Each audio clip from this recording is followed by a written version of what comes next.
I'm listening to your show. The point that there's limited news I just want to know what your viewpoint is. do because major news organizations have been told on, what they can report on. The People's Voice. Welcome back. Welcome back. This is The People's Voice. I am Trey Evans, and I am The People's Voice. Thank you again for checking us out this week. Greatly appreciate it. As always, want to thank everyone who has been checking out the podcast. I greatly appreciate it. I hope that, as always, that these topics are giving you information that either you didn't have before, so you're enlightened, or information that you already had, but you've gained either a new perspective, or at least it has motivated you and the people within your community to address these issues head on. That is the purpose of the podcast. I like to reiterate that each week. And again, I hope that we are serving that purpose. Today, I wanted to talk about milk, right? I'm just going to get right to it. Milk, and in particularly the dairy industry in the United States. And the reason I wanted to talk about this is because I was recently at the doctor, just getting, regular routine annual checkups. And we talked about prostate cancer. For those who may not know, I don't think I've talked about it on the show before, but, my father passed away from prostate cancer. So I've always been very aware about prostate cancer, and I'm now at the age where I have to, get annual checks and PSA tests and things of that nature. But I don't want to get too medical in the discussion. Some of this will refer to various medical aspects of some of the, the results of dairy intake. I want to make it very clear that I am not a medical professional. And so please, any information that you receive from a medical standpoint that I discuss, please do research and contact your local physician or healthcare professional. But getting back, so the conversation with milk came up because we were talking about prostate cancer, right? And often as an African American, when you go to the doctor, one of the conversations around prostate cancer is, prostate cancer is very hereditary in African Americans. So it's, I believe African Americans have the highest cases of prostate cancer in the United States. But I am of the full conviction, not even belief, a full conviction that, these conversations about how cancer comes about and we'd have to do more research, I'm fully convinced that it is a byproduct of consumption of foods and drinks and things of that nature. Because when you do the research, again, because of this type of platform that I've chosen to take in terms of podcasting, you come across so much information, and so much of the food and beverages that are consumed in the United States and really around the world are so manufactured. And I don't want to go down that rabbit hole, but getting back, what led me to do the research about milk and the dairy industry in particularly is because after having the conversation with my doctor about prostate cancer, I started doing a little bit of research. And just FYI, I don't have prostate cancer, so I'm good. Everything is good. But doing the research, I discovered that it has been widely documented that many health professionals have linked dairy intake to prostate cancer. And so, of course, I start, doing some research. And anyway, I got into the dairy industry here in the United States. And growing up as a child here in the United States, particularly, if you're over the age of 40, and even you don't even have to be there over the age of 40, anywhere in the United States, I take that back. That milk is constantly being pushed, or was constantly being pushed on us, right? Milk does the body good. We've all seen the commercials, and the campaigns, and how this is pushed down the neck. But started doing this research about the dairy industry and came across some very interesting information. Now, for myself, I am not a milk drinker, right? I found out 20 years ago that I was lactose intolerant, and therefore, my dairy consumption has been very limited. In the last 5 years, it's been literally non-existent, except for every now and then, maybe some butter on a bagel, which last 2 years, especially during the pandemic, it's literally I literally eat bagels with nothing, just toasted.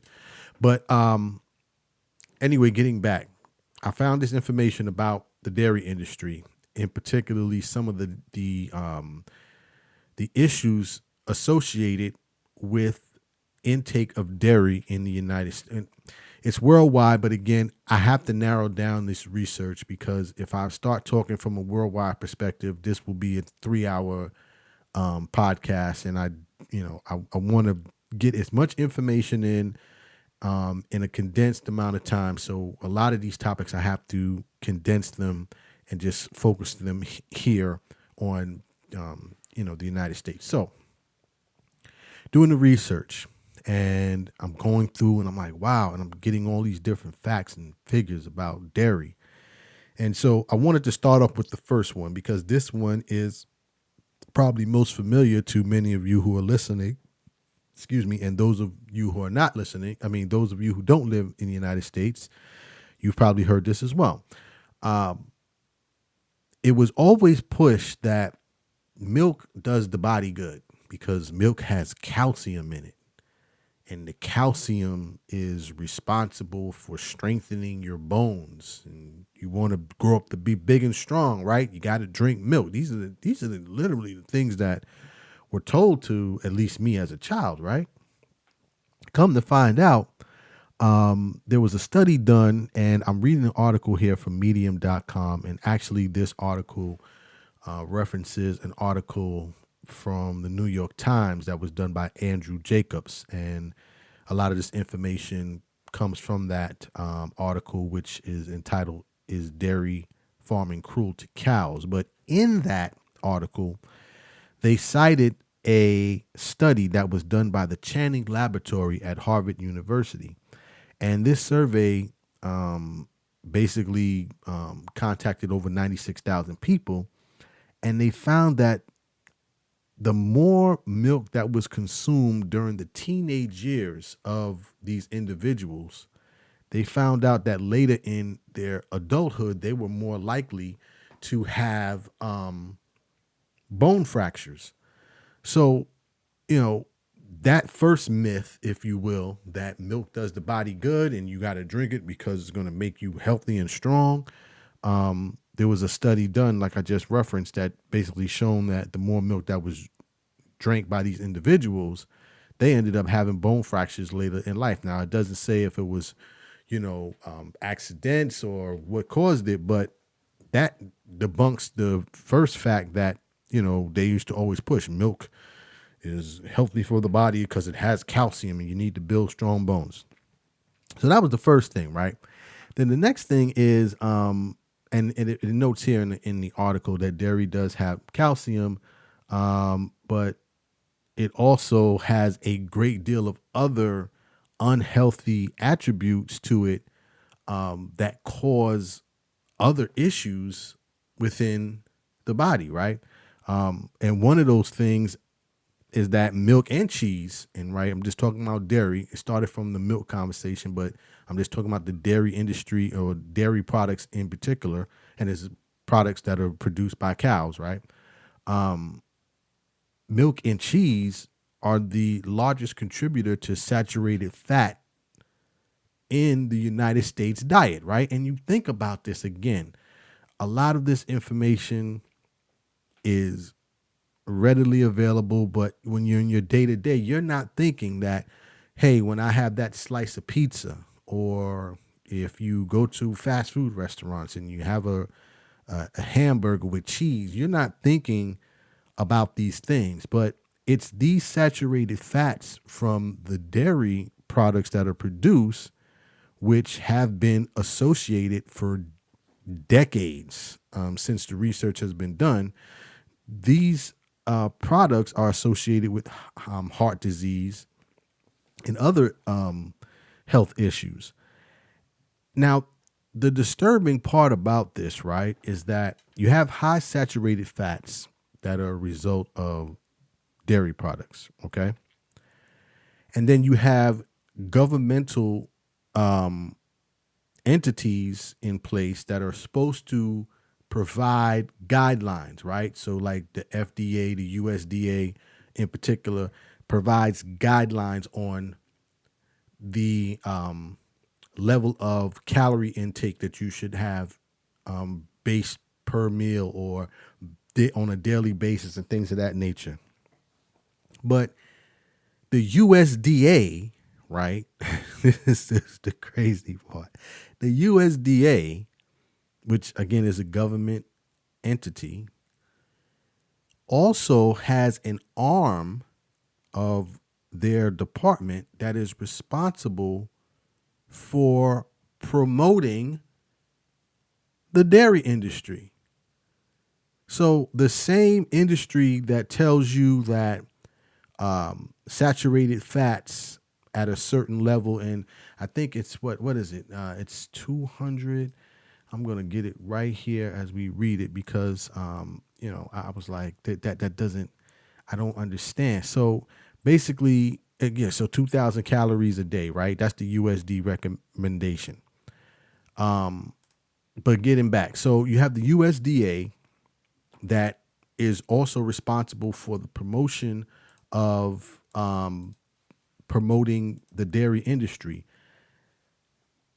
But they know that the dairy industry produces products that are high in saturated fat. So you go, well, why would the same industry that's warning me against saturated fats now turn around and tell me that I have to, why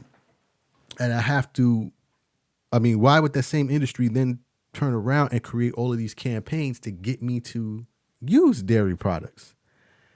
It's mind-boggling, but here's the fact, right? So the USDA has their standards, right, about what can and how much saturated fat should be taken in every day. But the USDA, and I'm reading here directly from an article from medium.com, the USDA has their own dairy checkoff program, which uses money from dairy farmers to help partner with fast food and other food service companies to push dairy products on consumers, right? So the same agency that's telling you you got to lower your saturated fats to prevent heart disease and other health complications is also promoting those same products to you, because this daily checkoff program, and it's called again the Dairy Checkoff Program. And now I'm reading directly from the USDA's site. It says the Dairy Checkoff Program is a national producer and importer program for dairy product promotion, research, and nutrition education. And this program is funded by farmers, U.S. farmers, and also international farmers who have to basically pay a tax, if you will, which goes into a fund that they then use to put out all these commercials. Does milk does the body good? Milk. You remember the all of the advertisements with the milk mustaches and things of that nature. So it's just bizarre. Also, the New York Times did a research, and again, going back to that New York Times article from Andrew Jacobs, And the New York Times quotes here that they found that the checkoff program spent almost $12 million one year just on advertising for a new Domino's pizza that said it had 40% more cheese. So again, the same entity that is responsible for providing you with guidelines on health and intake is now promoting that to you. That, I mean, just think about that for a second, and not to be dramatic, right? But it would almost be like if, they tell you that drugs are bad, but then they turn around and then say, but here's a commercial about a new company that's providing drugs. Go try it out. It's just insane. But let me get back, because I'm getting far into the USDA, and this is not just about the USDA. I want to get back to some of the health complications as a result of this. So in any event, dairy is very dangerous, and many times it has been promoted as something that is supposed to be a benefit, but it has many health complications. Saturated fats is just one of them. And keep in mind, this is also not just from a consumer standpoint. Milk and cheese and dairy products are a huge part of the U.S. education in terms of lunches, because they're promoting, if you go to a lunchroom anywhere in the United States in school, there's some type of dairy product that's going to be served. Mac and cheese, chocolate milk, cheese pizza, and so on and so forth. And this is promoted over and over again. And the interesting thing is that the USDA recommends that you keep your saturated fat levels, or at least calories from saturated fats, under 200 calories per day, or at 200 calories per day. I read here that 1 cup of chocolate milk can have, it says each 8 ounce of milk can have up to 190 calories and 5 grams of fat per serving. So now you think about, you have these children drinking chocolate milk at lunch. This is just promoting more consumption of a product that is deadly, not deadly, but not healthy for individuals.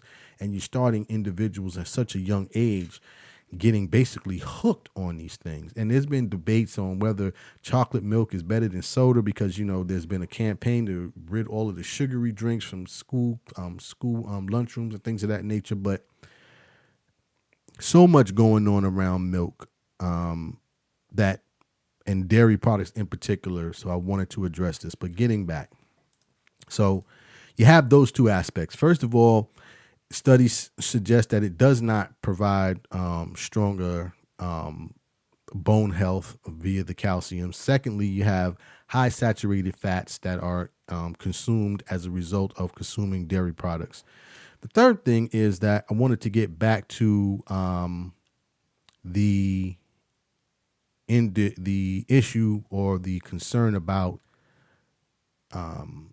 dairy and how it is possibly linked to cancer, because again, that's what started my conversation, right? So there are several studies out here that are discussing about the link between, in particularly, milk and the increased odds of prostate cancer. And I'm reading a study here, or I should say, I'm reading a article here from the National Institutes of Health. This is directly from the National Institute of Health, and it's talking about the link between prostate cancer and men who consumed milk. And this is what it says, and I'm reading directly from the site, and I want to make sure that I emphasize that, because again, this is not a medical podcast, and Anything that I say here, please verify with your health care professional, your doctor, but I am reading from the National Institute of Health.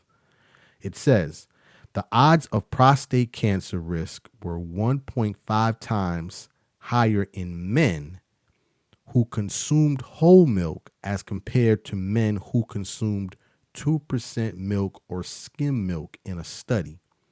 It also says higher risk associated with reoccurrence of prostate cancer was observed in men who consumed whole milk. It also says another study suggested that male patients who consumed whole milk daily have a 74% increased chance of high aggressive prostate cancer compared to patients who drink lower fat content or skim milk. Now, again, I'm reading directly from the National Institute of Health, and I want to make that clear. This is not opinion-based. Everything that I talk about is based on information that I gather and then give out to all of you as you listen to this. So there is a clear link between consumption of milk and prostate cancer. Let me play this clip from a doctor. This is Dr. T. Colin Campbell, and he talks a little bit about this. He's with the nutritionstudy.org, and he talks a little bit about this as well, regarding the link between prostate cancer and dairy products. So check this out. Believes that those who consume dairy double or quadruple their risk of developing prostate cancer. Cow's milk protein, casein, is a chemical carcinogen that is more relevant than any other carcinogen identified so far. Cohort studies have been conducted, tracking millions of research subjects and their consumption of dairy over time in relation to their health. Increased calcium intake from cow's milk increased the risk for prostate cancer, while calcium from non-dairy sources were found to be protective against it. And that is a clip from Live Kindly. They did a great piece on this very subject about the dairy industry and is dairy healthy for you. But as you heard there, the doctor referred to the link between prostate cancer and calcium. Prostate cancer and dairy. And again, a lot of studies suggest that this is a direct link. So this is a huge issue. And dairy consumption, there's so much information about this that it's amazing. And as I referred to earlier, one of the reasons why I don't drink milk is because I'm lactose intolerant. And based on the National Institute of Health, it estimates that, almost 30 to 50 million American adults are lactose intolerant. But now here's the interesting thing. It breaks it down into race. 95% of Asian Americans are lactose intolerant. 60 to 80% of African Americans are lactose intolerant, and 80 to 100% of Native Americans and 80% of Hispanics are lactose intolerant. It's information is mind blowing. It's mind blowing. But I wanted to get it out because I think there is not enough being reported about it. Because I think, again, I started this conversation by saying when you go to the doctor, particularly for African American men, they just assume, it's hereditary that prostate cancer is high amongst African Americans. But why? What was being consumed? Because originally, not to get too deep, but when cows were brought here in the 1600s, the settlers who brought the cows over were using it to get through the long winters because, again, I'm not a medical professional, but there is a ingredient in particularly cow's milk that is responsible for the whole purpose of cow's milk is for a calf to grow from 65 pounds to 4,000 pounds, I think, or 400 pounds, if I'm correct. So there's a component in there that is designed to rapidly build up the calf from a baby to this large cow. Now, you're consuming that as a human being. There has to be some type of consequences to that. And I'm not even going to get into the fortification of milk and things of that nature. There's a whole conversation about that, but I want to stay on topic. So, again, dairy can be very dangerous. And I would recommend that everyone who is listening to this, first of all, as always, do your research, but spread the word, because, prostate cancer is very deadly, especially among African-American men. Let me do my PSA and say, please get checked, men. Go to your doctor. I know it's uncomfortable, but the 10-second uncomfortable check is way easier than the chemotherapy and then the eventual ending of your life if you go through prostate cancer. So that's be my first recommendation. Please do your research about that. The second thing is there are obviously alternatives to dairy milk, right? So there's soy milk, there's almond milk, there's rice milk, coconut milk, cashew milk. So there are different alternatives, and then there are plant-based milks as well. Now, again, even with those, do your research, because there are a lot of ingredients that are added for taste. There are a lot of ingredients that are added to add calcium, add vitamins. So please do your research. But the whole purpose of this conversation today is to alert everyone that dairy and milk is not as healthy for you as many people would believe, or at least have been told. And, plenty of studies show that there has been a steady decrease in dairy products, and particularly milk, over the last, 10, 20 years as this information becomes more readily available. But continue to spread the word, because this is a one of those myths that needs to be debunked. And the only way that it can be debunked is going to have to be word to mouth, because obviously, our government entities such as the USDA are kind of playing both sides of the coin, and we need to get this information out to the people, because that is the purpose of being the people's voice. So, as always, I hope this information was enlightening and,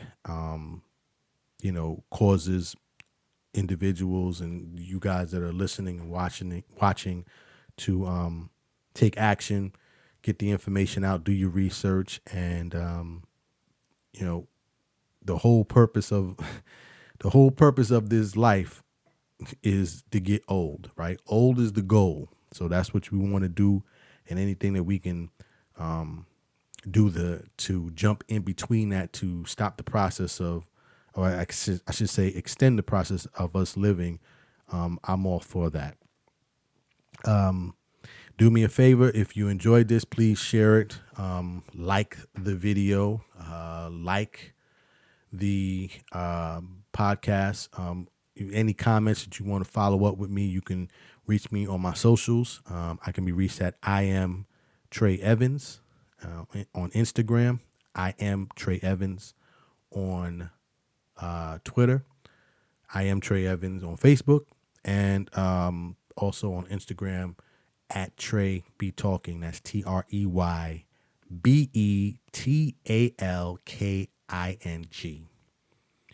So as always, dreams are not just for sleeping. Please wake up and live your dreams. My name is Trey Evans, the people's voice. Tell somebody about the dream. Salute. I am Trey Evans, the people's voice.